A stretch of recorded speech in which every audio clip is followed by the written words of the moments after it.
L'homosexualité et les discriminations. D'abord, qu'est-ce qu'être homosexuel? Être homosexuel, c'est se sentir affectivement et sexuellement attiré par des personnes du même sexe que le sien. On dit qu'une personne est bisexuelle quand elle a des relations avec des personnes des deux sexes. Et maintenant, voilà quelques dates. En 1982, c'est la date de la dépénalisation de l'homosexualité en France. C'est-à-dire que l'homosexualité n'est plus considérée comme illégale en France. En 1990, l'OMS, Organisation mondiale de la santé, retire l'homosexualité de la liste des maladies mentales. En 1999, le PACS est ouvert aux homosexuels. Et en 2013 est votée la loi du mariage pour tous. Avec la loi du 17 mai 2013 sur le mariage pour tous, la France est devenue le 9e pays européen et le 14e pays au monde à autoriser le mariage homosexuel. Cette loi a ouvert de nouveaux droits pour le mariage, l'adoption et la succession au nom des principes d'égalité et de partage des libertés.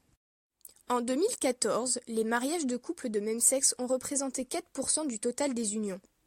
Il ne s'agit pas d'une nouvelle loi, mais d'une modification du Code civil permettant à deux personnes de même sexe de se marier.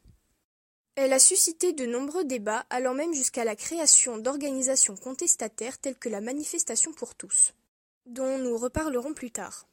Alors se posait le problème de l'homophobie.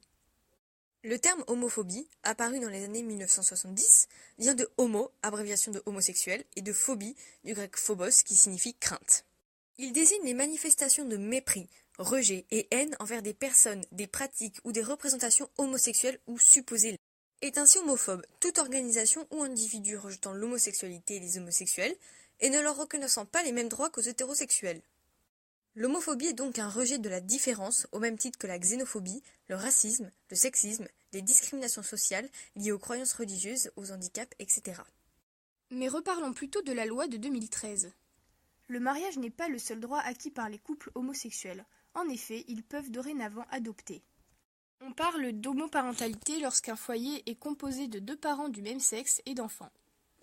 L'adoption pour les couples de même sexe a beau être légale en France depuis 5 ans, très peu ont réussi à aller au bout de ce parcours du combattant. En cause, des pays étrangers réticents, des conseils de famille traditionnels et des lenteurs dans le système. Un autre des sujets qui fait débat, c'est la PMA. Déjà, qu'est-ce que la PMA? La PMA, procréation médicalement assistée, désigne les techniques médicales consistant à manipuler spermatozoïdes et ou ovules pour aboutir à une fécondation et concevoir un enfant. Seulement, aujourd'hui, une femme seule ou une femme en couple avec une autre femme n'a pas accès à la PMA en France. Cependant, celles qui ont la capacité financière peuvent se rendre dans les pays voisins comme l'Espagne, la Belgique, le Royaume-Uni, qui proposent d'y avoir recours moyennant plusieurs milliers d'euros.